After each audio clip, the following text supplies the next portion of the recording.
శుక్లాంబరధరం విష్ణుం శశివర్ణం చతుర్భుజం ప్రసన్నవదనం ధ్యాయేత్ సర్వవిఘ్నోపశాంతయేత్. గురుర్బ్రహ్మా గురుర్విష్ణుః గురుర్దేవో మహేశ్వరః గురుస్సాక్షాత్ పరబ్రహ్మ తస్మై శ్రీగురవే నమః.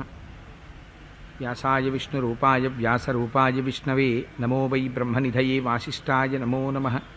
కూజంతం రామ రామీతి మధురం మధురాక్షరం ఆరుహ్య కవితాశాఖాం వందే వాల్మీకికోకిలం. శ్రుతిస్మృతిపురాణానాం ఆలయం కరుణాలయం నమామి భగవత్పాదశంకరం లోకశంకరం. వాగర్ధావివ సంపృక్తౌ వాగర్ధప్రతిపత్తయే జగతపితరౌ వందే పార్వతీపరమేశ్వరౌ.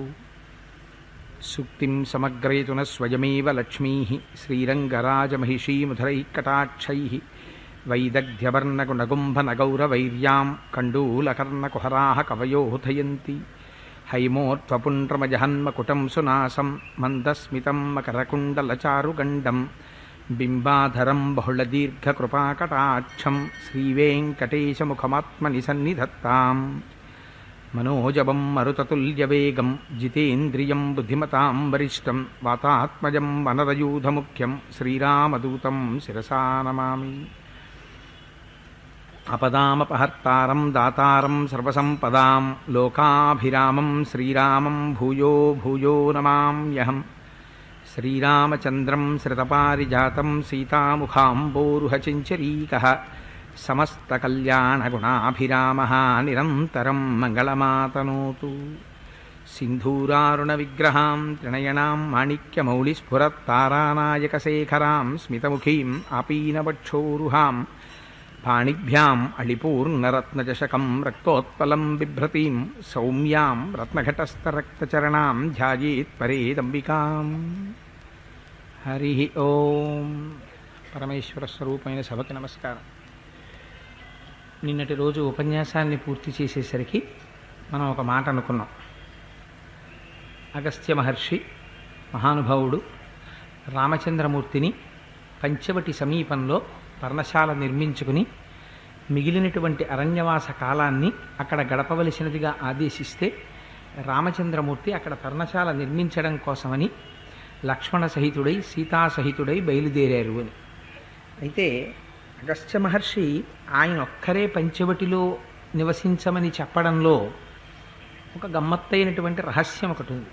దాన్ని మహర్షి పైకి మాట్లాడలేదు. ఆయన అన్నారు, హృదయస్థశ్చతే చందో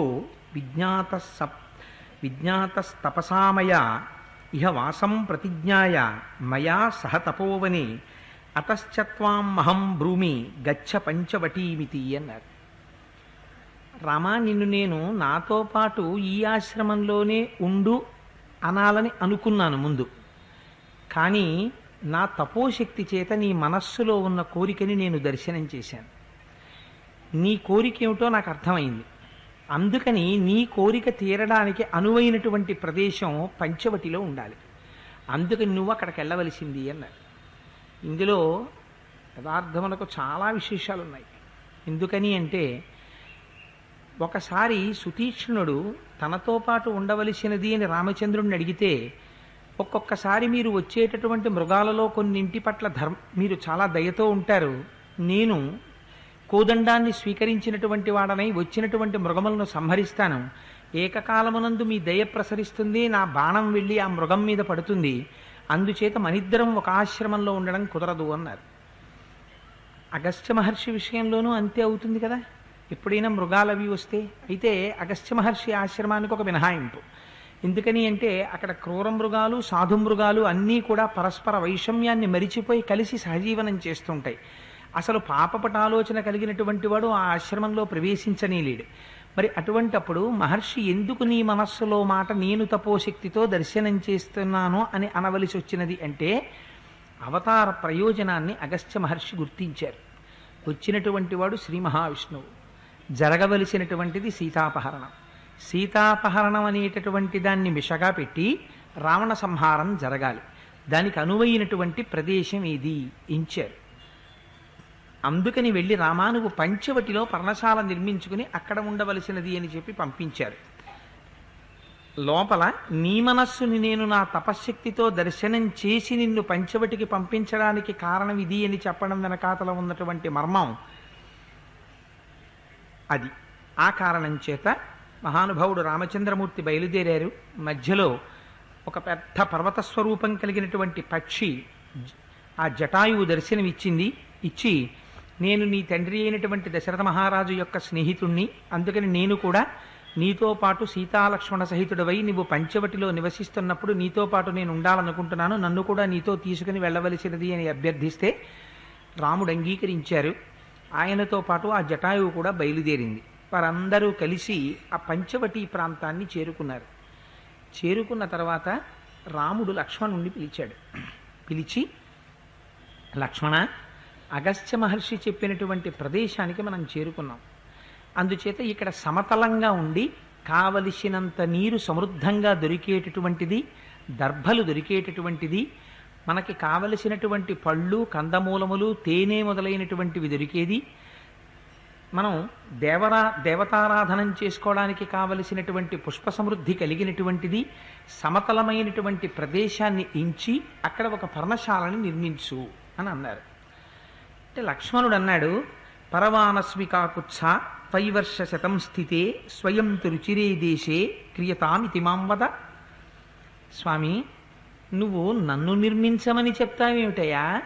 నేనా నిర్మించేవాణ్ణి? నేను కాదు. ఇది పరమభక్తితో చెప్పినటువంటి శ్లోకం. పరవానస్మి కాకుత్స త్వైవర్ష శతం స్థితే, 100 సంవత్సరములకు కూడా నువ్వు ఆజ్ఞాపించవలసిన వాడివి, నేను ఔదల దాల్చవలసినటువంటి వాడిని. నువ్వు నిర్ణయించు, ఈ ప్రదేశంలో లక్ష్మణ ఒక పర్ణశాల నిర్మించు అని నువ్వు ఆజ్ఞాపించు. ఆజ్ఞాపిస్తే నీ ఆజ్ఞని ఔదల దాల్చి, రాముడు ఆజ్ఞాపించాడు కనుక పర్ణశాలను నిర్మిస్తున్నానన్న భావన చేత పర్ణశాలను నిర్మించడంలో నాకున్నటువంటి సంతోషం, నేనే ఒక ప్రదేశాన్ని ఎంచి రాముడు కోరినట్టుగా ఆశ్రమాన్ని నిర్మించాననడంలో నాకు లేదు. ఎంత కర్తృత్వ భావన విడిచిపెట్టి ఉన్నాడో చూడండి. నాకు అప్పుడప్పుడు అనిపిస్తూ ఉంటుంది. ఇవాళ ఆ విశ్వేశ్వర గారి గృహప్రవేశం కార్డు మీద ఈ శ్లోకం వేశాడు ఆయన. అందుకని అసలు నిజంగా మనం గృహప్రవేశం చేసే ముందు కొత్తగా ఇల్లు కట్టుకుంటే అసలు ఆ భగవానుడి మందిరంలో రామచంద్రమూర్తి దగ్గర ఈ శ్లోకం చెప్పాలేమో అనిపిస్తుంది. పరవానస్మి కాకుత్స త్వైవర్ష శతం స్థితే స్వయం రుచిరే దేశే క్రియతామితి మాం వద. నేనా ఇల్లు కట్టుకున్నవాణ్ణి, నేనా స్థలం కొనుక్కున్నవాణ్ణి, నాదా భూమి. నేను ఉండడానికని చెప్పి ఒక ఇల్లు నిర్మింపచేసి ఆ ప్రదేశాన్ని ఇంచి ఇక్కడ నేను ఉండాలని నిర్ణయించినటువంటి వాడు పరమాత్మ. ఈ భావన, ఈ భక్తి విశేషంగా ఆవిష్కరిస్తూ లక్ష్మణమూర్తి ఈ మాట చెప్పిన తర్వాత రాముడు పరమ సంతోషాన్ని పొందట. ఎంత అందంగా మాట్లాడావోయ్ లక్ష్మణ, ఇదిగో ఇలా రా అని లక్ష్మణుణ్ణి చెయ్యి పట్టి తీసుకెళ్ళి ఇక్కడ ఆశ్రమాన్ని నిర్మించినట్లయితే చాలా బాగుంటుంది, అందుకని ఇక్కడ నిర్మాణం చెయ్యి. ఎందుచేత ఈ ప్రదేశాన్ని ఎందుకు ఎంచుకున్నాను? యథాఖ్యాతమగస్త్యేన మునినా భవతాత్మన ఇయం గోదావరీ రమ్య పుష్పితైస్తరుభిర్వృత హంసకారండవా కీర్ణ చక్రవాకోపశోభిత. ఇది అగస్త్య మహర్షి మనం ఎక్కడ ఆశ్రమం నిర్మించాలని వారు మనస్సులో కోరుకున్నారో అటువంటి రమ్యమైన ప్రదేశం. ఇక్కడ కానీ ఆశ్రమాన్ని నిర్మిస్తే మనం ఆశ్రమం బయటికి వచ్చి చూస్తే గలగల పారేటటువంటి గోదావరి నది కనపడుతుంది. దూరంగా మదపుటేనుగుల్లా ఉన్నటువంటి పెద్ద పెద్ద కొండలు కనపడతాయి. ఆ పర్వతాలలో ఎన్నో గుహలున్నాయి. ఆ గుహలన్నీ చాలా అందంగా ఉంటాయి. ఈ పర్ణశాల యొక్క బయట మనం కూర్చుని చూస్తుంటే ఆ పర్వతముల యొక్క చర్యల మీద విహరిస్తున్నటువంటి అనేకమైన మృగముల యొక్క గుంపులు కనపడుతుంటాయి. హంస కారండవాకీర్ణ, హంసలు, కారండవములు మొదలైనటువంటివి, సారసములు మొదలైనటువంటి జలపక్షులన్నీ విహరిస్తుంటాయి. చూడ్డానికి చాలా అందంగా ఉంది. చుట్టూ ఎక్కడ చూసినా పనస, పున్నాగ, నేరేడు, మామిడి మొదలైనటువంటి దేవతావృక్షములతో శోభితమై పెద్ద పెద్ద పువ్వులతో అలరారుతోంది. కాబట్టి మనకి దేవతారాధనకి కావలసినటువంటి పువ్వులన్నీ సమృద్ధిగా లభిస్తాయి. విశేషించి నిర్మలమైనటువంటి ఉదకములతో కూడిన గోదావరి నది ప్రవహిస్తోంది. ఆ అగస్త్యుడు మనని ఉండమని చెప్పినటువంటి ప్రదేశం ఇదే అని నాకు అనిపిస్తోంది. అందుకని లక్ష్మణ, నువ్వు ఇక్కడ పర్ణశాల నిర్మించు అన్నాడు. అంటే నిజంగా లక్ష్మణుడికి ఎన్ని విషయాల్లో నైపుణ్యం ఉందో, కానీ భూమి తవ్వేట, మట్టి తీసేట, నీరు పోశాడు, ముద్ద చేశాడు, పెద్ద పెద్ద రాటలు తెచ్చాడు, ఆ రాటలు పాతాడు, దానికి అంతటికీ మధ్యలో ఈ మట్టిని అందంగా గోడలుగా పెట్టాడు, దాని మీద అడ్డుకర్రలు వేశాడు, దాని మీద జమ్మి మొదలైనటువంటి కొమ్మలు అవి తెచ్చాడు, ఆ దర్భగడ్డి అవి తెచ్చాడు, పైన పందిర్లా వేశాడు, చక్కటి పర్ణశాలను ఒకదాన్ని నిర్మాణం చేశాడు. పర్ణశాల నిర్మాణం పూర్తయిన తర్వాత సగత్వా లక్ష్మణ శ్రీమాన్ నదీం గోదావరీం తథా స్నాత్వా పద్మాని చాదాయ సఫల పునరాగత తత పుష్పబలిం కృత్వా శాంతించ స యథావిధి దర్శయామాస రామాయ తదా శ్రమపదం కృతం. ఆ గోదావరి నదికి వెళ్ళి స్నానం చేసి అందులోంచి చక్కటి నీళ్లని, కొన్ని పళ్ళని, పుష్పాలని తీసుకుని వచ్చాడు. కొత్త ఇంట్లోకి ప్రవేశించే ముందు చెయ్యవలసినటువంటి శాంతి కర్మలన్నిటినీ నిర్వహించాడు. తర్వాత అన్నగారి దగ్గరికి, వదిన గారి దగ్గరికి వెళ్ళాడు. చేతులు కట్టుకు నిలబడ్డాడు. అన్నయ్య, ఇల్లు కట్టడం పూర్తయిపోయింది అన్నయ్య, నువ్వు కోరుకున్నట్టే పర్ణశాల నిర్మాణం చేసేశాను. వదినతో కలిసి నువ్వు ఒక్కసారి ఆ పర్ణశాలలో ప్రవేశించి బాగుందో లేదో చూస్తే నేను సంతోషిస్తానన్నయ్య, ఒక్కసారి రమ్మన్నాడు. నిజంగా మహానుభావుడు ఎటువంటి సేవ చెయ్యాలని వెళ్ళాడో అంత సేవ చేసి పునీతుడైపోయాడు. లక్ష్మణుడికి ఉన్న గొప్పతనం ఏమిటో తెలుసా అండి? అంత విజనమైనటువంటి అరణ్యంలోకి వెళ్ళాక, లక్ష్మణ ఇక్కడ ఇల్లు కట్టవో, ఇక్కడ పర్ణశాల నిర్మించవో అన్నాడు రామచంద్రమూర్తి. అంటే ఏమిటో మా అన్నయ్య చెప్పడం అంటే చెప్పేస్తాడు, హాయిగా వదిలినట్టుగా అక్కడ కూర్చుంటాడు. ఈ పర్ణశాల అంతా నేను ఒక్కడిని కడతానా, ఏమో తట్టడం అందు తను పట్టరాకూడదా, ఇలాంటి భావన ఉండదు.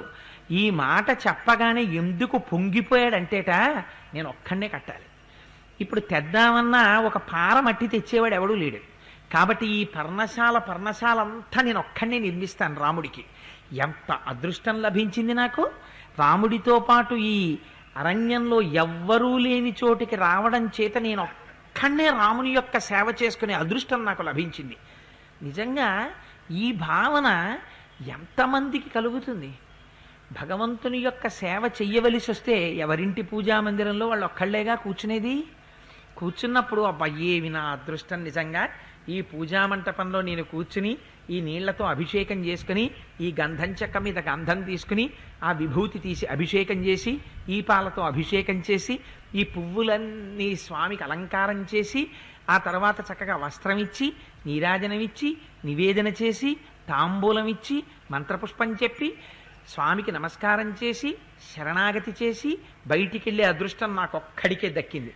ఇందులోకి ఇంకెప్పుడు ఎవరు రారు కదా, నేను ఒక్కడనే చేసుకుంటున్నాను అని పరమ ప్రీతితో, అమ్మయ్యా ఎంత అదృష్టం అని పూజామందిరంలో కూర్చునేటంతటి భావన ఎంతమందికి ఉంటుంది? అమ్మో తొందరగా పూజ చేసుకొచ్చేయాలి, 8ంటికి మళ్ళీ వెళ్ళిపోవాలి నేను అని చెప్పి ఎంత తొందరగా పూజ ముగించేద్దామన్న తాపత్రయంతో పూజ గదిలోకి ఎడతాం. లేకపోతే చాలా భారంగా వ్రతాదులు నిర్వహిస్తాం. ఒక సత్యనారాయణ స్వామి వారి వ్రతం జీవితంలో ఎప్పుడోసారి చేయడం, ఆ వ్రతం చెయ్యడం మొదలు పెడుతూనే మొట్టమొదటి ప్రశ్న మన ఇంటికి వచ్చిన బ్రహ్మగారిని అడిగేది, ఎన్నింటికి అయిపోతుందండి వ్రతం అంటాం. ఎందుకనంటే వచ్చిన వాళ్ళకి భోజనాలకు బాగుండదు కదండి, తొందరగా పూర్తి చేసేయండి అంటాం. ఆయన ఒకవేళ కథని వివరించి చెప్తున్నారు అనుకోండి, ఆయన మన వంక ఇలా చూసేటప్పటికి మనం ఇలా వాచి వంక చూడడం. ఎందుకంటే ఆయనకి మనం చెప్పడం, సంకేతం ఇవ్వడం, తొందరగా పూర్తి చేసేయండి అని. మంత్రపుష్పం చిన్న చదివేయండి, ఎందుకు తొందరగా అయిపోవాలి. అంతేగాని ఏమి నా అదృష్టం, ఇంత కాలానికి సత్యనారాయణ వ్రతం చేసుకునేటటువంటి అదృష్టం నాకు కలిగింది. ఈ భావనతో అసలు భగవంతుడి దగ్గరికి వెళ్ళడం అపురూపం. మీరు పూజ చెయ్యడం చెయ్యకపోవడం పక్కన పెట్టేసేయండి, అవన్నీ ఎవడు అడిగాడు? అసలు పూజా మందిరంలోకి వెళ్ళేటప్పుడు ఈ భావనతో వెళ్ళిన వాడెవరు?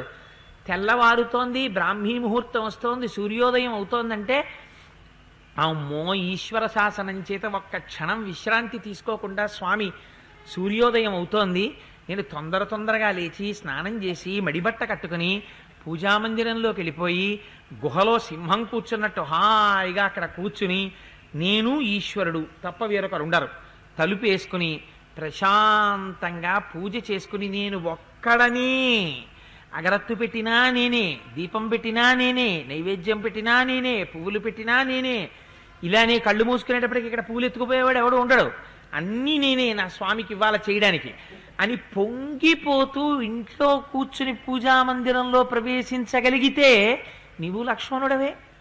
ఇది కదా లక్ష్మి అంటే, దాన్ని ఆశ్రయించి లక్ష్మి వస్తుంది.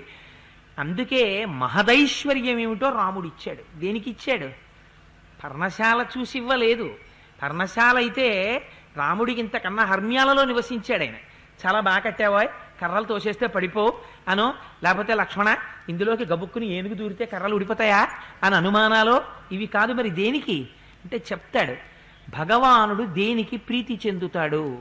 భగవానుడు ప్రీతి చెందేటటువంటిది ప్రధానముగా మీ మానసిక స్థితికి ప్రీతి చెందుతాడు. రమణులు 1కి 1000 మార్లు ఈ మాటే చెప్పేవారు. లోపల ప్రీతి లేనప్పుడు నువ్వు ఎంత పూజ చేసి మాత్రం ప్రయోజనం ఏమిటి? దానివల్ల ఏ ప్రయోజనం ఉండదు. పుష్పాలు చేత్తో తీస్తే అక్కడికి వేస్తే ఏమైనా ఉంటే కొద్ది ప్రయోజనం ఉంటుందేమో, కానీ నువ్వు అక్కడ ఉన్నది విగ్రహం కాదని, అక్కడ ఉన్నది పరమాత్మ అన్న దృష్టితో నువ్వు చూస్తే ఆ స్వామి మీద పువ్వు వేయడంలో, పువ్వు తీయడంలో, ధూపం చూపించడంలో, దీపం వెలిగించడంలో నువ్వు పరవశించిపోగలిగితే, నీ కన్నుల వెంట నీరొస్తే, ఆనందంతో నీ కంఠం గాద్గదికమైతే నువ్వు లక్ష్మణుడవైనట్టే.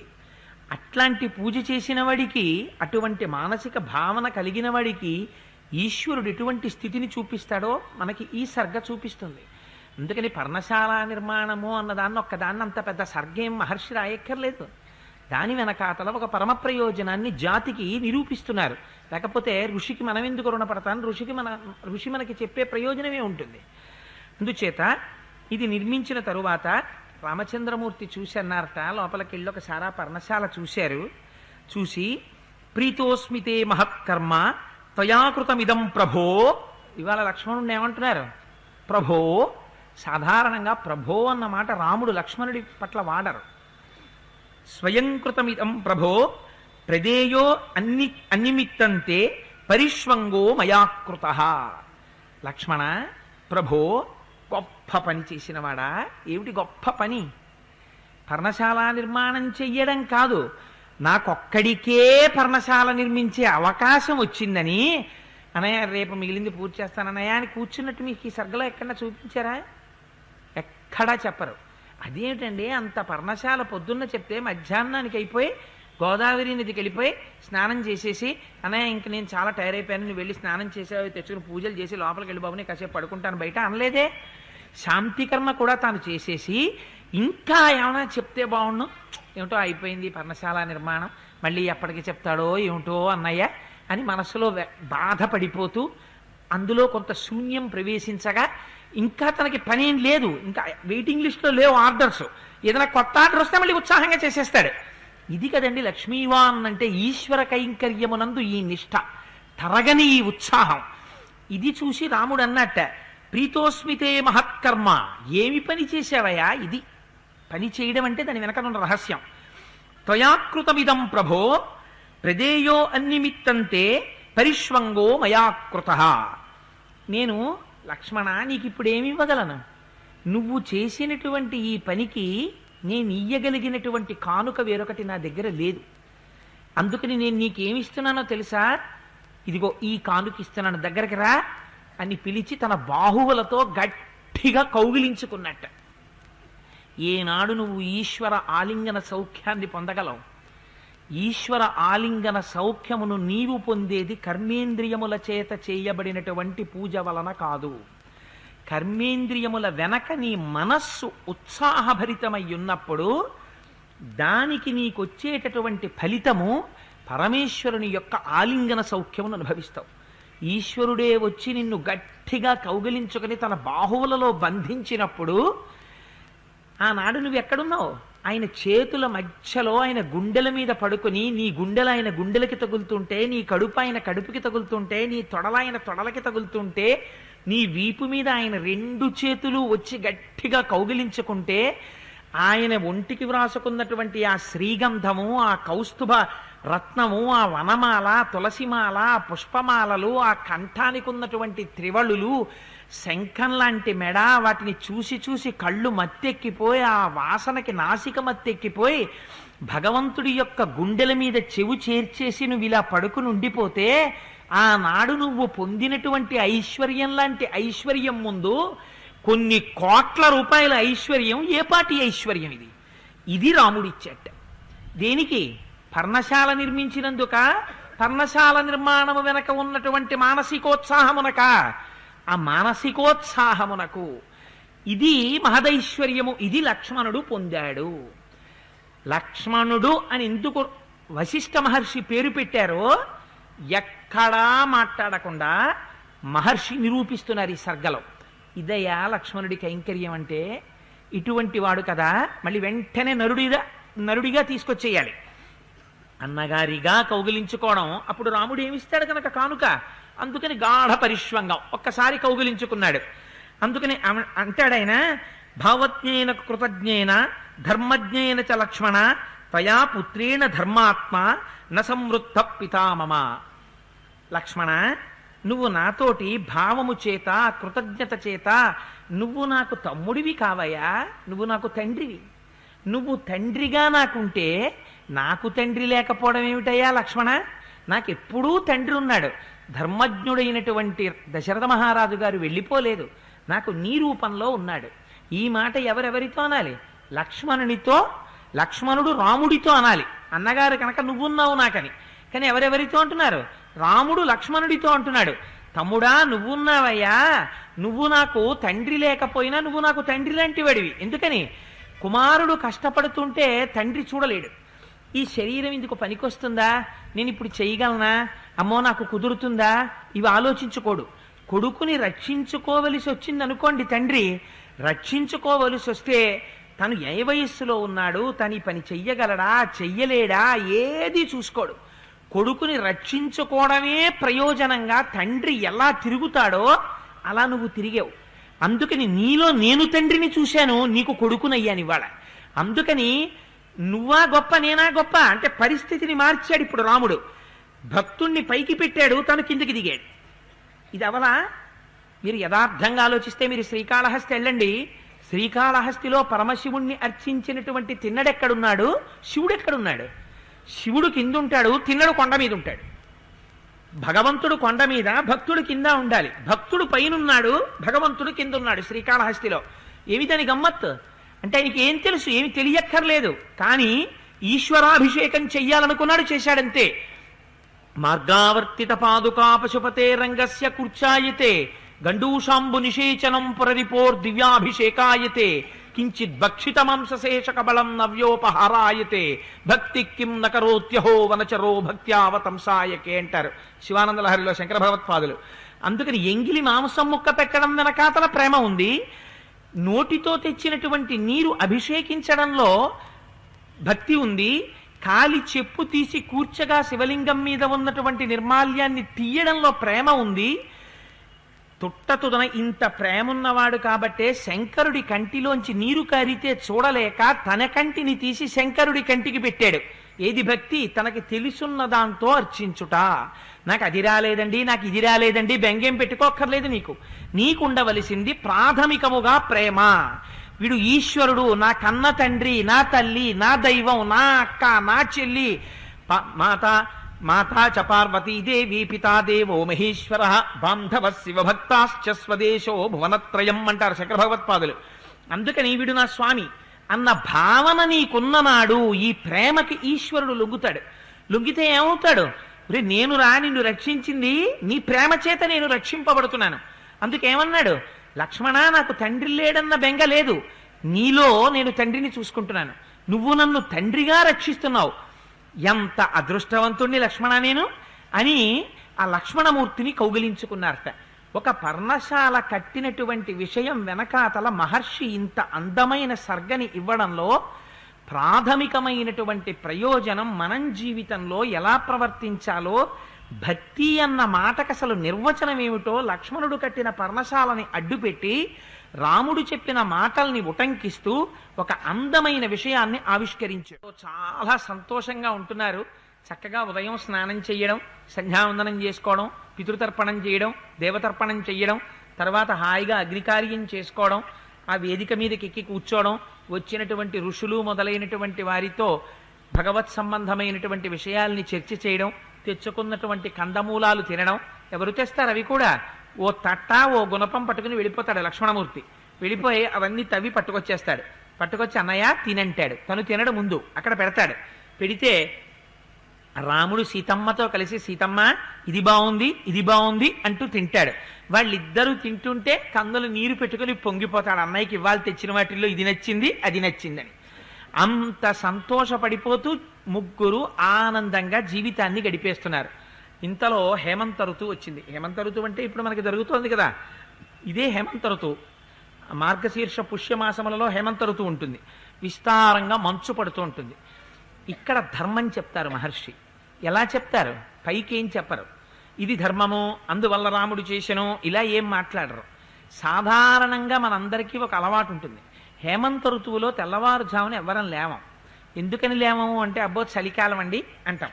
ఒకవేళ నిజంగా ఏదైనా పరమ పవిత్రమైనటువంటి క్షేత్రంలో ఉన్నా కూడా బ్రాహ్మీ సమయంలో వెళ్ళి మనం ఆ క్షేత్రంలో పారుతున్నటువంటి నదిలో మునక వేసి తెల్లవారుజామున స్నానం చేద్దామని చలికాలంలో వెళ్ళం. పడిశం పట్టేస్తుంది, ఇంకా వారం రోజులు యాత్ర ఉంది, ముందు మనకి ప్రతిదానికి ఇది గుర్తొస్తుంది.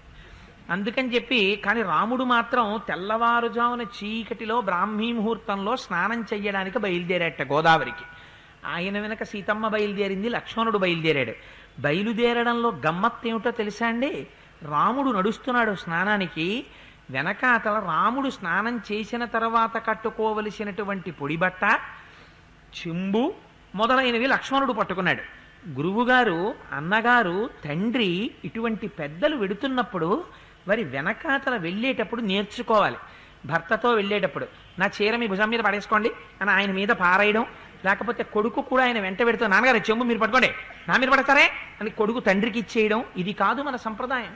పెద్దల వెంట నడిచి వెళ్ళడం ఎలాగో చూపించారు. ఆ చెంబు తను పట్టుకున్నాడు. అది మహర్షి రాయాలా? లక్ష్మణుడు చెంబట్టుకున్నాడు. ఎందుకది రాయడం అంటే నువ్వు నేర్చుకో. నువ్వు రేపు నీ తండ్రితో ఒక గోదావరి స్నానానికి వెడితే, ఒక కాశీ వెళ్ళి గంగ స్నానానికి వెడితే, పెద్దలతో స్నానానికి వెళ్ళేటప్పుడు వారి బట్టలు వారు కవర్లో పట్టుకోవడం కాదు, నువ్వు ఆ కవరు పట్టుకుని వారిని అనుగమించి వెళ్ళడం నేర్చుకో. లేనినాడు గంగమ్మ కూడా అసహించుకుంటుంది. పెద్దలతో వీడు స్నానానికి వచ్చే విధానం ఇదే, వీడు మళ్ళీ ఇంకో పాపం కూడా తెచ్చి నాలో కలుపుతున్నాడా అనుకుంటుంది. అందుకని ఇవి పట్టుకుని వెళ్ళాడు. అన్నగారు స్నానం చేస్తున్నారు. అన్నగారు స్నానం చేస్తుంటే అంత చల్లటి నీళ్లలో ఆ లక్ష్మణుడి యొక్క పరిశీలన దృష్టి చూడండి. సీతారాములిద్దరూ స్నానం చేయడానికి వచ్చారు. వెనక లక్ష్మణమూర్తి వెళ్ళాడు. రాముడు స్నానం చేస్తున్నాడు నీటిలో. అన్నయ్య స్నానం చేశాక తను చేస్తాడు. అందుకని ఒడ్డున నించున్నాడు. నించుని ఎంత గొప్ప మాట మాట్లాడతాడో చూడండి. ఆ మాటలలో అందం చూడండి. అసలు అయం సకాల సంప్రాప్త ప్రియోయస్తే ప్రియం వద అలంకృత ఇవాభాతి ఏన సంవత్సర శుభ. అన్నయ్య నీకు చాలా ఇష్టమైన కాలం వచ్చింది అన్నయ్య అన్నాడు. మనందరికీ తెల్లవారుజామునే వెళ్ళి నదుల్లో స్నానం చేసేటప్పుడు ఇలాంటి ఋతువు వచ్చిందనుకోండి, ఈ నెలల్లో స్నానం చేయలేమండి బాబోయ్, తెల్లవారకట్టెళ్ళి నదుల్లోనూ చలి హాయిగా పొద్దున్న 8 వరకు పడుకుని 8 గంటలకి నిద్రలేస్తే ఎంత హాయిగా ఉంటుందో వేడినీళ్ళు పెట్టుకు స్నానం చేస్తే అని మనం అంటాం.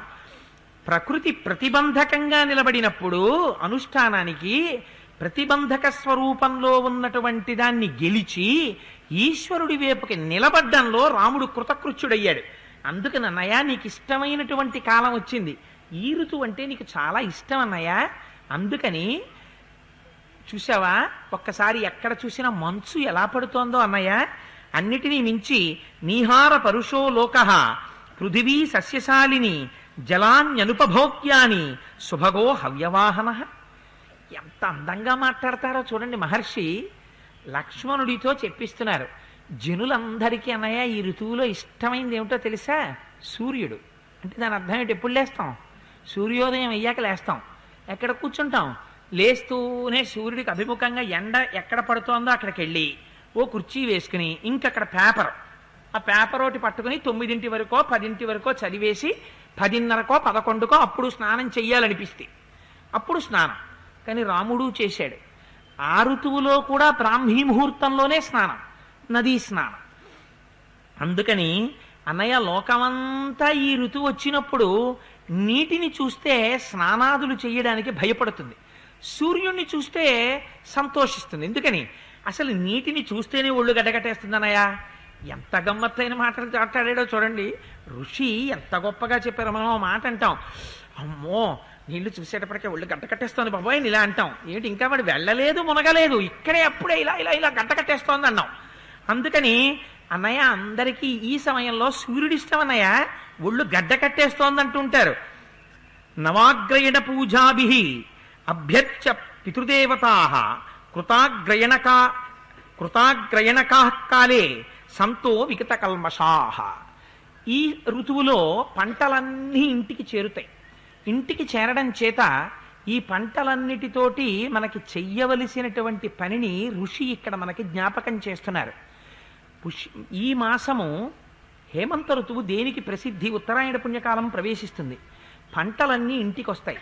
కొత్త పంట ఇంటికి వచ్చిన తరువాత కొత్త పంటని తను తినకూడదు. మొట్టమొదట కొత్త పంటతో దాన్ని అనువంశికంగా నువ్వు అనుభవించడానికి నీకు ఇచ్చినటువంటి వారు పితృదేవతలు ఉన్నారు. పైగా నువ్వు తిన్నటువంటి పదార్థంలోంచే కొంత భాగం పైకి తేలి వీర్యకణమై ప్రత్యుత్పత్తికి వంశం నిలబడడానికి ఉపయోగపడుతుంది. అందుకని కొత్త పంట ఇంటికి రాగానే ఆ పంటలో కొంత భాగంతో పితృదేవతల్ని ఉద్దేశించి నవాగ్రయణ పూజ అనబడేటటువంటి పూజ చెయ్యాలి. పూజ చేస్తే దానివల్ల పితృదేవతలు సంతోషిస్తారు. పితృదేవతలు సంతోషిస్తే శరీరమునకున్నటువంటి పాపము తొలగుతుంది. పాపము తొలగితే సత్సంతానము కలుగుతుంది. కలిగితే వంశము వృద్ధిలోకి వస్తుంది. అందుకని అన్నయ్య ఎక్కడ చూసినా నవాగ్రయణ పూజలు జరుగుతున్నాయి. నవాగ్రయణ పూజల చేత లోకులందరూ కూడా పాపములను తొలగించుకున్న వారై ఉన్నారు. నాకు తెలిసి మరి ఇప్పుడు ఎన్ని చోట్ల కొత్త పంటతో నవాగ్రయణ పూజలు చేస్తున్నారో నాకు తెలియదు. మరి అలా నిజంగా రామాయణం మనకి చెప్పింది, వచ్చిన పంటలో కొంత భాగం పితృదేవతారాధన మనకు నవాగ్రయణ పూజకి వాడాలి అని చెప్పి, ప్రాజ్యకామా జనపద సంపన్నతర గోరసాహ విచరంతి మహాపాల యాత్రాస్థా విజిగీషవ. అన్నయ్య పల్లెల్లోనూ జానపదాల్లోనూ అందరూ పరమతృప్తితో ఉన్నారు. ఎందుకని? పంట ఇంటికి వచ్చింది. పైగా ఈ సమయంలో పశువులన్నీ పాలు విశేషంగా సమృద్ధిగా ఇస్తాయి. పాడి పంట రెండూ ఉన్నాయి. అందుకని అందరూ చాలా సంతోషంగా ఉన్నారన్నయ్య. గ్రామాలలో ఉండేటటువంటి వాళ్ళందరూ పరమ ఆనందంగా ఉన్నారు అని ఎంత హాస్యాస్పదంగా, ఎంత అందంగా, హాస్య స్ఫోరకంగా ఒక మాట చెప్పాడో చూడండి. ఏతేహి సముపాసీన విహగా జలచారిణ నావగాహంతి సలిలం అప్రగల్భా ఇవాహవం. ఇవి నీటి పక్షులు. ఏవి? కారండవములు, సారసములు మొదలైనటువంటివి. అవి ఎప్పుడూ నీటిలోనే ఉంటాయి, నీటిలో తేలుతుంటాయి. అన్నయ్య ఇవాళ ఈ పక్షుల్ని చూసావా? ఇవి ఎంత గమ్మత్తుగా ఉన్నాయో. ఇవన్నీ నీటిలోకి వెళ్ళటం లేదు, నీటి ఒడ్డుకొచ్చేసి రెక్కల్ని బాగా దగ్గరికి ముడిచేసుకుని వాటి ముక్కు తీసుకెళ్ళి ఆ ముఖమును ఆ రెక్కల్లో ఇలా పెట్టుకుని కూర్చుని ఉన్నాయి. వీటిని చూస్తే ఏమనిపిస్తోందో తెలుసా అన్నయ్య? ఉత్తమ క్షత్రియ వంశంలో పుట్టి యుద్ధరంగం దాకా వెళ్ళి ప్రగల్భాలు చెప్పి యుద్ధరంగం వంక చూడగానే యుద్ధరంగంలోకి వెళ్ళడం మానేసి భీరువై బయట కూర్చున్న వాళ్ళే ఉన్నాయన్నయ్య ఈ పక్షులు అన్నాడు. ఎందుకని? అవి జలపక్షులు. ఎక్కడుండాలి? నీళ్లల్లో ఉండాలి. కానీ అవి నీళ్లల్లో ఉండట్లేదు, ఒడ్డున కూర్చుని అలా ముడిచిపెట్టి కూర్చున్నాయి. ఎందుకని? ఆ నీటి చల్లతనాన్ని అవి కూడా సహించలేకుండా ఉన్నాయి. అందుకని అవి కూడా నీటిలోకి వెళ్లకుండా బయట కూర్చున్నాయిట. అన్నయ్య చూసావా? అంటే ఏమిటి? నీళ్లు తెల్లవారుజామున అంత చల్లగా ఉన్నాయన్నయ్య అన్నాడు. అంటూ ఒక విచిత్రమైన మాట చెప్తాడు. అన్నయ్య ఏనుగులకి చాలా దాహం వేసింది. దాహం వేసి అవి నీళ్లు తాగుదామని ఈ నదుల దగ్గరికి వచ్చాయి. వచ్చి తొండాన్ని తీసి ఇలా తగిల్చేటప్పటికి చల్లగా తగిలేటి నీళ్లు. తగిలేటప్పటికి మన తొండం ముంచి లాగాలి కదా, లోపలికి తాగి కంఠంలో పోసుకోవాలి. ఎప్పుడైతే నీళ్లు చల్లగా తగిలాయో తొండం పైకి తీసేసేయట. దాహం మరి నీళ్లు తాగాలి కదా, అందుకని ఏం చేస్తానేట? ఆ నీళ్లు పీల్చడం మానేసి తొండాన్ని మాత్రం అలా నీటి మీద ఇలా ఆడిస్తున్నాయిట. ఎందుకని? ఎక్కడైనా ఎలా ముంచుదాం అంతా నీరు చల్లగానే ఉందని తొండంతో తడుగుతున్నాయిట తప్ప తొండం ముంచట్లేదట, నీరు తీయట్లేదట ఏనుగులు కూడా. అంటే అన్నయ్య నీళ్ళంతా చల్లగా ఉన్నాయి, కానీ రాముడు ఏం చేస్తున్నాడు? ఆ నీటిలో స్నానం చేస్తున్నాడు చక్కగాను అని అంటాడు. నప్రిత్యమనువర్తంతే మాతృకం ద్విపదా ఇతి ఖ్యాతో లోక ప్రవాదోయం భరతేనాన్యథాకృత. అన్నయ్య, నాకు ఒక్క విషయం ఆశ్చర్యంగా ఉంది. లోకంలో ఒక నానుడు ఉంది. సాధారణంగా మనుష్యులందరికీ కూడా తల్లి పోలిక వస్తుంది, తండ్రి పోలికలు తక్కువగా వస్తాయి. తల్లి పోలికలు మాత్రం విశేషంగా వస్తాయి. జంతువులకు ఒక లక్షణం ఉంటుంది, 4 కాళ్ళున్న వాటికి తల్లి పోలిక రాదు, తండ్రి పోలిక వస్తుంది. అందుకని మనుష్యులందరికీ తల్లి పోలిక ఉంటుంది అని కదా అన్నయ్య అంటారు. కానీ చిత్రం ఏమిటంటే, భర్త దశరథోయాస్య సాధుశ్చ భరతస్సుత కథంను సాంబా కైకేయి తాదృశీ క్రూరశీలిని అని. భర్త గారు చూస్తే దశరథ మహారాజు గారు అంత మంచివాడు, కొడుకు చూస్తే భరతుడు చాలా మంచివాడు. అన్నయ్య, భర్త మంచివాడు, కొడుకు మంచివాడు, కైకేయికి మాత్రం అంత దుష్టచారిణి, అంత దుష్టబుద్ధి కలది కదా అన్నయ్య. మన మధ్యలో ఉన్న తల్లి. ఆ అమ్మ పోలికలు భరతుడికి రాలేదేమిటి అన్నయ్య? తెల్లవారకట్ట పాపం నువ్వు జ్ఞాపకం వచ్చి నిన్ను విడిచిపెట్టి ఉండలేక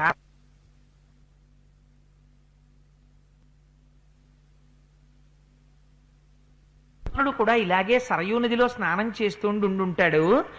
కానీ అన్నయ్య, మరి భరతుడికి అమ్మ పోలిక ఎందుకు రాలేదంటావు అని అడిగాడు. ఇప్పటిలాగా మాట్లాడినవన్నీ బాగున్నాయి. మాట్లాడి మాట్లాడి మాట్లాడి మాట్లాడి చివరికి ఎక్కడికి వెళ్ళింది దృష్టి?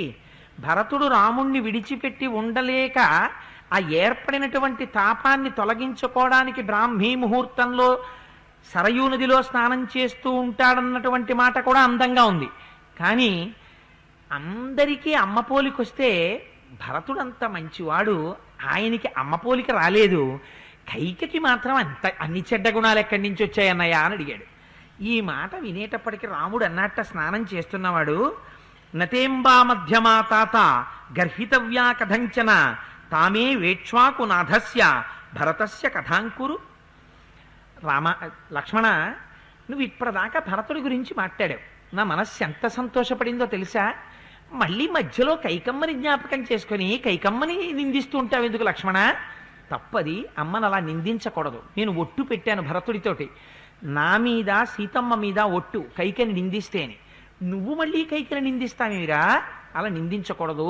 అది మా తెల్లవారుజామునే అందులో కైకమ్మని తలుచుకుని మనం నిందించడమా? పొరపాటు లక్ష్మణ, ఇంకెప్పుడు నువ్వు అలా మాట్లాడకు, భరతుడు గురించి మాట్లాడు, నేను పరమ సంతోషిస్తాను అని ఎంత గొప్ప మాట చెప్పాడో తెలుసా అండి. నాకు ఒక వ్యసనం కలుగుతోంది లక్ష్మణ, భరతుణ్ణి విడిచిపెట్టి నేను ఉండలేకపోతున్నాను. అస్తమానం నాకు చిత్రకూట పర్వతం మీదకి భరతుడొచ్చి నాతో మాట్లాడినటువంటి సందర్భమే నా మనస్సులో స్ఫురిస్తోంది. స్ఫురించడం చేత అతను మాట్లాడిన మాటలు, నా యందు అతను ఆవిష్కరించినటువంటి ప్రేమ, వీటిని జ్ఞాపకానికి తెచ్చుకుంటే వెళ్ళి ఒక్కసారి భరతుణ్ణి చూడాలనుంది. అప్పుడప్పుడు నాకు ఎంత ఉద్రేకం కలుగుతోందంటే ఒక్కసారి అయోధ్యకి వెళ్ళి భరతుణ్ణి చూసి వచ్చేద్దాం అనిపిస్తుంటుంది. కానీ నేను అలా వెనక్కి వెళ్ళకూడదు కదా అయోధ్యకి, అందుకని వెళ్ళలేకపోతున్నాను లక్ష్మణ. నేను భరతుడిని అంత ప్రేమిస్తున్నాను, అందుకని భరతమాత అయినటువంటి ఆ కైకమ్మని నువ్వేం అనకు అన్నాడు. అంటే లక్ష్మణుడు అన్నాడు, తప్పకుండా అన్నయ్య అని సంతోషించాడు. కృతాభిషేక సరరాజరామ సీతాద్వితీయ సహ లక్ష్మణేన కృతాభిషేకో గిరిరాజపుత్ర రుద్రస్సనంతి భగవానివేశ. ఎంత అందమైన శ్లోకమో చూడండి. నిజంగా రాముడు సీతమ్మ స్నానం చేసి పైకొచ్చారట, లక్ష్మణుడు కూడా స్నానం చేసి పైకొచ్చాట. స్నానం చేసి తడి బట్టలతో ముగ్గురు అక్కడ నిలబడితే మహర్షి అంటారు, గోదావరి నది ఒడ్డుకొచ్చి పార్వతీ సహితుడైనటువంటి పరమశివుడు స్నానం చేస్తే వాళ్ళిద్దరూ స్నానం చేసిన తరువాత నందికేశ్వరుడు కూడా స్నానం చేసి పక్కనొచ్చి నించుంటే గభాలను అటు వెళ్ళిన వాళ్ళకి నందికేశ్వర సహిత పార్వతీ పరమేశ్వరులు కనపడితే ఎలా ఉంటుందో ముగ్గురు అలా ఉన్నారు. నందితో ఎందుకు పోల్చినట్టు లక్ష్మణుణ్ణి? నందికి ఒక లక్షణం ఉంది. నంది సర్వకాలముల యందు శివుణ్ణే చూస్తుంది. మీరు చప్పుడు చేయండి, రోహిణీకార్తి రానివ్వండి, వర్షం పడనివ్వండి, నంది ఎప్పుడైనా బయట చాలా ఎండగా ఉందని చెప్పి ఇలా తల తిప్పడం మీరు చూశారా? ఎప్పుడూ చూడదు. ప్రపంచానికి పృష్ఠభాగాన్ని ఇస్తుంది, పరమేశ్వరుడి వంక దృష్టి పెడుతుంది. అందుకే పశువుకి పశుపతికి తేడా ఉండదు. భగవంతుణ్ణి చేరవలసినటువంటి లక్షణాన్ని కూడా మనకి చూపిస్తున్నారు. అందుకని రాముణ్ణి ఆశ్రయించి ఎప్పుడూ లక్ష్మణుడి చూపు ఎటువైపు? రాముడి వైపే. రాముణ్ణే చూస్తుంటాడు, రాముణ్ణే పలవరిస్తూ ఉంటాడు, రాముడికే సేవ చేస్తూ ఉంటాడు, పొంగిపోతుంటాడు. అందుకని వాళ్ళ నలుగురిని చూస్తే, వాళ్ళ ముగ్గురిని చూస్తే పార్వతీదేవి సహిత పరమశివుడు స్నానం చేసి బయటికి వచ్చిన తరువాత స్నానం చేసి పక్కన నించున్న నందికేశ్వరుడితో కలిసిన ముగ్గురు మూర్తులు దర్శనం అవుతున్నారయ్యా అన్నారు. ఈ మాట మహర్షి ఎందుకన్నారో మీరు ఆలోచించండి. ఈ సర్గలో పరమ పవిత్రమైన విషయం నడిచింది ఈశ్వరారాధన గురించి. శివ అంటే మంగళములు నిచ్చువాడు అని అర్థం. మీరు మానసికంగా ఒక్కసారి గోదావరి నది ఒడ్డున స్నానం చేసి బయటికి వచ్చి తడిబట్టలతో నిలబడి ఒళ్ళు తుడుచుకుంటున్నటువంటి రాముణ్ణి, బట్ట పిడుచుకుంటున్న సీతమ్మ తల్లిని, పక్కన నిలబడిన లక్ష్మణమూర్తిలో ఎవరిని దర్శనం చెయ్యాలి? పార్వతీదేవిని, పరమశివుణ్ణి, నందీశ్వరుణ్ణి దర్శనం చేస్తే మీరు ఏ దర్శనం చేసినట్టు? శివ కేశవ అభేద దర్శనం చేసినట్టు. ఆ అభేద దర్శనం చేత ఎవరికి మంగళం కలుగుతుంది? మనం సంధ్యావందనం చేస్తే ఏం చెప్తాం? నేను చేసి ఇవాళ పగటిపూట రాత్రిపూట నేను ఏ సుఖములను అనుభవిస్తానో వాటన్నింటినీ కూడా యథాంతరన్న పశ్యామి తథామే స్వస్తిరాయుషి, వాటినన్నింటినీ శివుడు కేశవుడు అన్న భేదం లేకుండా ఇద్దరూ ఒక్కటే అన్న భావనతో నా చేత అనుభవింపబడుగాక. శివకేశవ అభేదమైన దృష్టి ఎలా ఉండాలో రామాయణం చెప్పే మహర్షికి స్నానం చేసిన రాముల్లో పరమశివ దర్శనమైంది. మీకెందుకు అవ్వకూడదు? మీకు అయి తీరాలి. రామాయణాన్ని మీరు నమ్మింది యథార్థమైతే, రామాయణం చెప్పిన వాల్మీకి మహర్షి మీద మీకు గౌరవం ఉంటే మీకు కూడా రాముల్లో శివుడు కనపడాలి, శివుడిలో రాముడు కనపడాలి. అది మహర్షి తీర్పు. అలా దర్శనం చేస్తే నువ్వు లక్ష్మణుడివి అవుతావు. లక్ష్మణుడంటే నంది, నంది అంటే అటువంటి దర్శనము చేత ఆనందమును పొందుతావు. శివకేశవ అభేద దృష్టిని అలవాటు చేసుకోవడం నేర్చుకో, రెండున్నాయని అనకు అని కావ్య భాషలో ఎంత అందమైన మాటనో తీసుకొచ్చి మహర్షి ఆ సర్గలో ఆవిష్కరించారు. ముగ్గురు బయలుదేరారు, ఆశ్రమాన్ని చేరుకున్నారు. చేరుకుని పరమ సంతోషంగా అక్కడ కూర్చున్నారు. రామచంద్రమూర్తి వచ్చినటువంటి ఋషులందరితోటి భగవత్ సంబంధమైనటువంటి విషయములను ప్రస్తావన చేస్తున్నాడు. ఎంతో సంతోషంగా కాలం గడుస్తోంది. మహర్షి అంటారు, తథాసీనస్య రామస్య కథా సంసక్త చేతసః తం దేశం రాక్షసి కాచి దజగామ యదృచ్ఛయా. భగవంతుని యొక్క నిర్ణయం మేరకి అక్కడికి ఒక రాక్షసి వచ్చింది అన్నారు. తనంత తానుగా విహరించడానికి వచ్చింది అని చెప్పకూడదా? అలా చెప్పరు. ఒక రాక్షసి వచ్చింది అంటే సరిపోదా అనరు. ఇలా మిగిలిన 4 ఏళ్ళు పూర్తయిపోయి అనుకోండి, అప్పటికి ఇంచుమించు ఇంకొక 2-3 ఏళ్ళు పూర్తయిపోయి, అందుకని ఇంకా మిగిలింది ఎంత? 1 సంవత్సరం అయిపోయింది. అయిపోతే రాముడు వెనక్కి వచ్చేస్తాడు. వెనక్కి వచ్చేస్తే మరి రావణ సంహారం ఎలా జరుగుతుంది? అందుకని రామాయణం రావణాసురుడి వైపుకి నడవాలి. ఇప్పుడు రాముడు రావణుడి వైపుకి నడవడానికి కావలసినటువంటి ప్రాతిపదిక ఏది పడాలో అది భగవంతుని యొక్క నిర్ణయం మేరకు పడుతోంది ప్రాతిపదిక. అందుకని వచ్చింది శూర్పణఖ. కాబట్టి ఇప్పుడు శూర్పణఖ రావడం దేనికి వెడుతుంది? రామరావణ సంగ్రామము వైపుకి దారి తీస్తుంది. అందుకని బీజం పడుతోంది. మీకు ఒక రోజున నేను విజ్ఞాపన చేశాను, రామాయణం ఎప్పుడు అయిపోతుందని మీరు అనుకుంటారో అప్పుడు ఒక స్త్రీ పాత్ర వచ్చి పొడిగిస్తుంది. ఇక్కడ రామాయణం ఇంచుమించు అయిపోయింది. ఎందుకంటే శూర్పణఖ రాలేదనుకోండి, అయిపోయింది 14 ఏళ్ళు. సీతారామ లక్ష్మణులు వెనక్కి వచ్చేస్తారు, పట్టాభిషేకం అయిపోతుంది, అయిపోయింది. ఇంకా మరి రాముడు దండకారణ్యానికి వెళ్ళవలసిన అవసరం లేదు. మరి ఎలా అవుతుంది రావణ సంహారం? అటువైపు నడవాలి రామాయణం. మీకు అలా సంతోషముగా ఉన్నారు అన్నారనుకోండి, ఇంక తర్వాత కిష్కింధకాండ లేదు, సుందరకాండ లేదు, యుద్ధకాండ లేదు. ఏ కాండ ఉంది? దీని తర్వాత పట్టాభిషేక సర్గత పేరుమే. అందుకని ఇంక 42 రోజులు రామాయణం ఏమిటి? అంతే, ఇవాళతో రామాయణం అయిపోతుంది. కానీ ఈ రామాయణాన్ని 42 రోజులకి తీసుకెడుతున్నది ఎవరు? శూర్పణఖ. అంటే దాని అర్థం ఏమిటి? శూర్పణఖ వచ్చి నాకు చెప్పిందని కాదు నా ఉద్దేశం, 42 రోజులు చెప్పమని. ఒక స్త్రీ పాత్ర వచ్చి రామాయణాన్ని పొడిగిస్తూ ఉంటుంది, పొడిగించి అటువైపుకి తిప్పుతుంది. అందుకని ఇది ఎంత అందంగా మాట్లాడతారో చూడండి మహర్షి. అందుచేత దైవము యొక్క నిర్దేశము మేరకు రాక్షసి ఒకతే అక్కడికి వచ్చింది. వచ్చి చూసింది రాముణ్ణి. ఎలా ఉన్నట్ట రాముడు? సింహోరస్కం మహాబాహుం పద్మపత్ర నిభేక్షణం ఆజానుబాహుం దీప్తాస్య అతీవ ప్రియదర్శనం గజ విక్రాంత గమనం జటామండలధారిణం సుకుమారం మహాసత్వం పార్థివ్యం జనాన్వితం రామమిందీవరశ్యామం కందర్ప సదృశ ప్రభం బభూవేంద్రోపమం దృష్ట్వా రాక్షసీ కామమోహిత. ఆయన సింహం యొక్క ఇవి స్కంధములు ఎలా ఉంటాయో అటువంటి స్కంధములు కలిగినవాడు. మదించిన ఏనుగు ఎలా నడుస్తుందో అట్లా నడిచేవాడు. విచ్చుకున్న పద్మాలు ఎలా ఉంటాయో అటువంటి కన్నులున్నవాడు. అపారమైనటువంటి తేజస్సున్నవాడు. ఇందీవరశ్యాముడు. మన్మధుని యొక్క సౌందర్యమును గెలవగలిగినటువంటి అందమున్నవాడు. అటువంటి మహానుభావుణ్ణి ఆ రామచంద్రమూర్తిని చూసిందిట. చూడగానే కామమోహిత, దానికి విశేషమైనటువంటి కామం కలిగింది. మనకిప్పుడు వెంటనే ఒక అనుమానం రావాలి. అదేమిటండి, అలా అందమైన వాడు కనపడితే కామం కలిగిపోవడమే అంటే? అలా కామం కలిగిపోవడం కాదయ్యా, యుక్తాయుక్త విచక్షణను మరచి కామం కలిగింది. ఇది మహర్షి భాష అంతా కావ్య భాష. అందుకని ఎక్కడా కర్కశంగా మాట్లాడరు. మీరు విని నిర్ణయం చేసుకోండి అంటారు. ఏమండి వాళ్ళిద్దరూ మీరు వెళ్ళారా పెళ్ళికి అన్నారు అనుకోండి. వెళ్ళామండి. ఎలా ఉంటారండి? వాళ్ళ అబ్బాయి చాలా బాగుంటాడు, ఆ అమ్మాయి కూడా బాగుంటుందా అన్నారు అనుకోండి.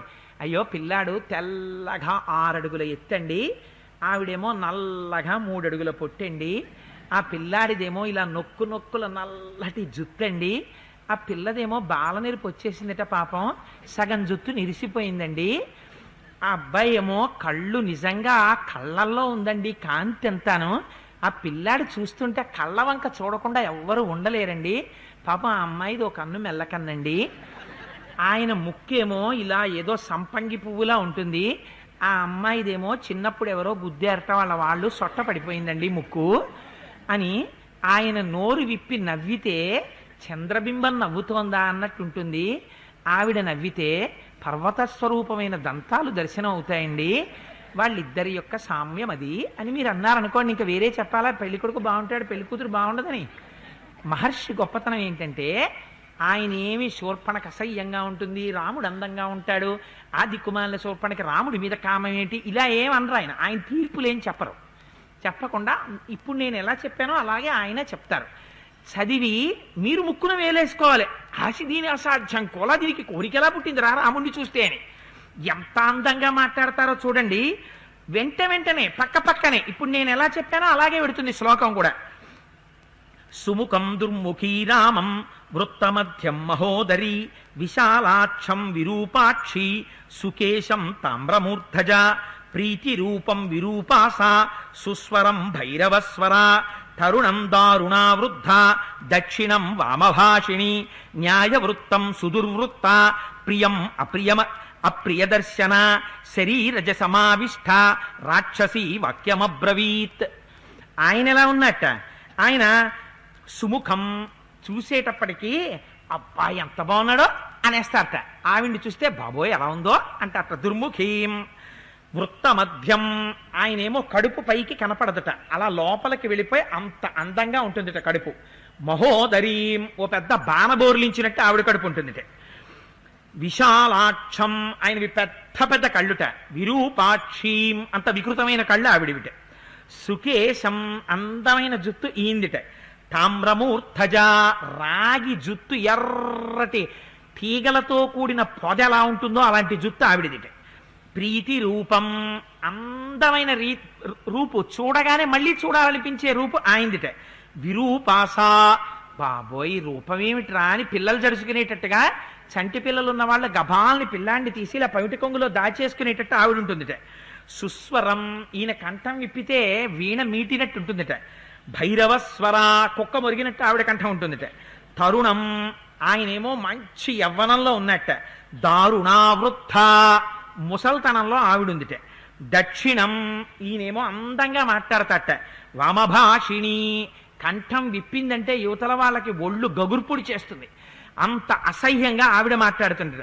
న్యాయవృత్తం, ఎప్పుడు న్యాయంగా ఈయన ప్రవర్తిస్తాట. సుదుర్వృత్త, ఎప్పుడు దుష్ట ప్రవర్తన ఆవిడ ప్రవర్తిస్తుందట.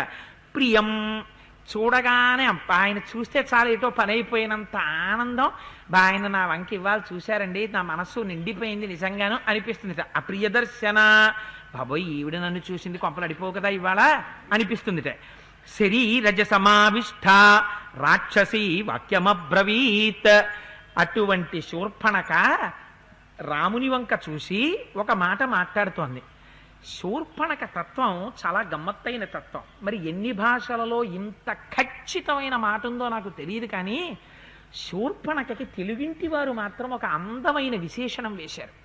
అదే ఆవిడ స్వభావం యథార్థానికి. మన వాళ్ళు శూర్పణకకి ఒక అందమైన విశేషణం వేస్తారు. ఏమిటా విశేషణం? మీకు అందరికీ తెలుసు. ఎవరైనా అలా ప్రవర్తించారనుకోండి, మనం అంటాం ఏమిటమ్మా, చుప్పనాతి శూర్పణక అంటాం. ఎవరైనా చుప్పనాతితనం ఆ మాట తెలుగు నుడికారం. ఎంత అందమైన మాటో నిజంగా. ఎవరైనా అలా ఉన్నారనుకోండి, అబ్బాయి ఏమిటి బాబు చుప్పనాతి శూర్పణకలాగా అంటాం. ఏమిటి చుప్పనాతితనం అంటే నిర్వచనం చేయండి. చాలా కష్టం.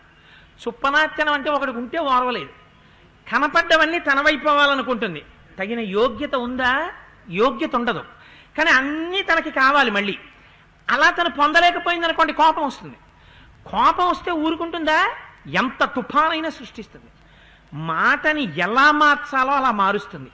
ఇన్ని దుష్ట లక్షణాలు ఒక్కళ్ళ దగ్గర ఉన్నాయనుకోండి, వాళ్ళని చుప్పనాతి అంటారు. అందుకని చుప్పనాతి శూర్పణక అని తెలుగు వాళ్ళు అంటారు. మహర్షి అన్నారు ఆవిడ శూర్పణక అన్నారు. శూర్పణక అంటే చాటలంతంత గోల్డ్ ఉన్నది. గోల్డ్ ఉంటేను ఆ పేరు పెట్టి పిలవడం ఎందుకు అసలు? గోల్డ్ ఎప్పుడు ఉంటాయి చెప్పండి నాకు?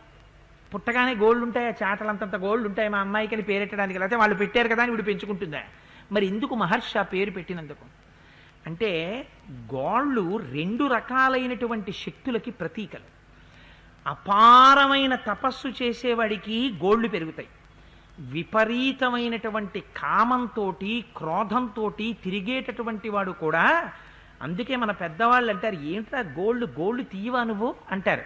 ఇలా అంటూ ఉండడం, గోరులో గోరెట్టి కొడుతూ ఉండడం, పెద్దలతో మాట్లాడుతున్నప్పుడు అందులో మట్టి పైకి రేపుతూ ఉండడం, దుర్వృత్తానికి ఆ గోళ్ళు కూడా ఒక చిహ్నాలు. గోళ్ళు అందుకే ద్వంద్వమునకు చిహ్నం. జీవలక్షణానికి గోరే చిహ్నం. పెరుగుతూ ఉంటుంది కాబట్టి గోరుకి జీవం ఉంది. నిర్జీవ లక్షణానికి గోరు లక్షణం. గోరుని కోసేసినా మీకేం బాధ ఉండదు. గోళ్ళు తీయించుకోవడానికి సర్జన్ దగ్గరికి వెళ్ళిన వాడిని మీరు ఎవరన్నా చూసారా? ఉండరు. డాక్టర్ గారి దగ్గరికి వెళ్ళి, అయ్యా ఈ 10 వేళ్లకి గోల్డ్ ఆపరేషన్ చేయాలండి కొంచెం తెచ్చి అదలబా అంటాడు. గోల్డ్ అయినా ఆపరేషన్ నువ్వే తీసేసుకోవచ్చు బ్లేడ్ ఎట్టి అని. అందుకని నెయిల్ కట్టడానికి ఒక సాధనాలు కూడా వచ్చాయి కదా. నేను గోరు తీయడానికి ఎవరి ప్రమేయం అక్కర్లేదు, మీరే తీసేసుకోవచ్చు.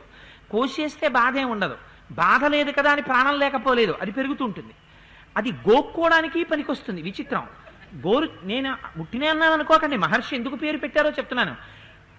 కండూతి అంటారు. కండూతి అంటే గోక్కోవడం.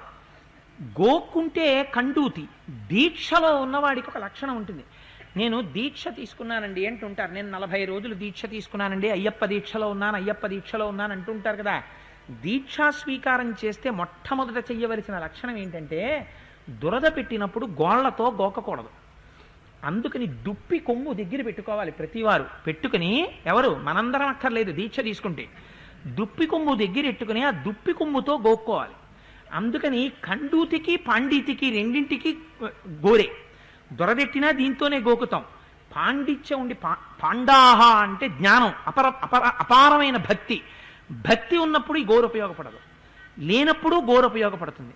జీవలక్షణానికి గోరు, నిర్జీవ లక్షణానికి గోరు, తపస్సుకి గోరు, కామక్రోధాలకి గోరు, ద్వంద్వములకు గోళ్లు చూపిస్తాయి. అవి చాటలంతంత ఉన్నాయి.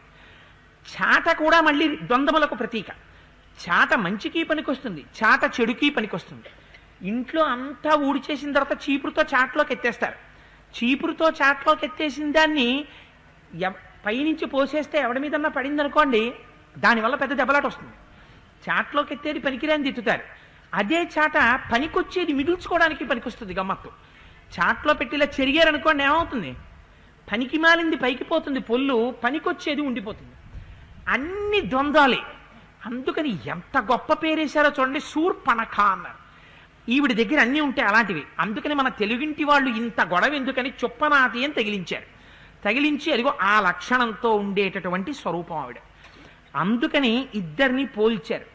ఈయన ఏకమునందుంటాడు. ఎప్పుడూ ఒకటే మాట, ఒకటే పత్ని, ఒకటే బాణం ఈయనవి. అన్నీ రెండు కోరికలు, తీరకపోతే కోపాలు, అపారమైన క్రోధం, కామం, అహంకారం, మమకారం, సుఖం, దుఃఖం, కోరిక, ఏడుపు. ఈవిడవన్నీ తీరితే మొగుడు, తీరకపోతే చంపేసి వాడు రక్తం తాగేస్తాను. అన్ని శోభనకలోనే కనపడతాయి మీకు. ఇది క్యారెక్టర్ ఎటువంటిదో చెప్పడానికి పేరు పెట్టేశారు. పేరు పెడితే ఆ పేరు గురించి మీరు ధ్యానం చేశారనుకోండి, రామాయణంలో గమ్మత్తు పేర్లన్నీ అలా ఉంటాయి. మళ్ళీ అసలు పేర్లు పరముగా రామాయణము అని మీరు చదివారనుకోండి, మళ్ళీ అదో కొత్త రామాయణం వస్తుంది అందులోంచి. నగరముల పేరు మీదుగా రామాయణము అని మీరు రామాయణం విన్నారనుకోండి, అదో కొత్త రామాయణం వస్తుంది మళ్ళీ అందులోంచి. అందుకని పేరు పెట్టడంలో ఎంత గమ్మత్తైన పేరు పెట్టారో చూడండి. శూర్పణఖ అని పేరు పెట్టారు. మీకు తెలిసిపోతుంది ఇప్పుడు ఆవిడ శీలం ఎటువంటిదో. ఆవిడ రాముడి దగ్గరికి వచ్చి ఒక మాట చెప్తోంది. ఇంత అందంగా ఉన్నావు, జటామండలం కట్టుకున్నావు, ఇంకొక పురుషుడు కూడా కనపడుతున్నాడు నీలాగే లక్ష్మణుడు. ఇక్కడ ఎవరితో అందవికారంగా ఒక స్త్రీ కనపడుతోంది. ఎవరావిడ? సీతమ్మ. లోకమంతటికీ ఆవిడ సౌందర్య రాశి, ఈవిడకొక్కతే ఆవిడ అందవికారమైంది. ఎందుకని? చుప్పనత్తనం. తను స్త్రీ, ఆవిడ స్త్రీ, ఆవిడ అందమని ఈవిడ అనలేదు. అందుకని ఏమిటా అందవికారమైన స్త్రీ? ఎంత గొప్పగా పేరు పెట్టి మాట్లాడిస్తున్నారో చూడండి మహర్షి. ఇది రచనా కౌశలం అంటే. అందుకని నువ్వెవరని అడిగింది. అడిగితే ఆయన అన్నారు, అనృతం రహి రామస్య కదాచిదపి సమ్మతం విశేషేణ శ్రమస్తస్య సమీపే స్త్రీజనస్య చ. ఎంత అందమైన శ్లోకమో చూడండి. అబద్ధాలు ఎక్కువ ఎప్పుడు ఆడతారంటే, కామం లోపల ఉన్నది అని గుర్తు ఏమిటంటే ఆడవాళ్ళ దగ్గరికి వెళ్ళేటప్పటికే అబద్ధాలన్నీ ఆడతారు.